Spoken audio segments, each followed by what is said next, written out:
સુરત શહેરની સચિન જીઆઈડીસી પોલીસની ટીમે સાબિત કર્યું કે અપરાધ કેટલી વખત છુપાઈ શકે પણ ન્યાયથી બચી શકતો નથી।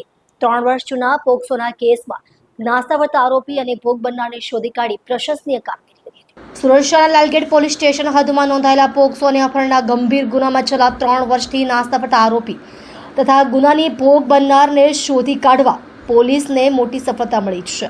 આ ડ્રાઈવ સુરત શહેરના પોલીસ કમિશનર તથા સંયુક્ત પોલીસ કમિશનર, નાયબ પોલીસ કમિશનર તથા મદદનીશ પોલીસ કમિશનરના સૂચનોના આધારે હાથ ધરવામાં આવી।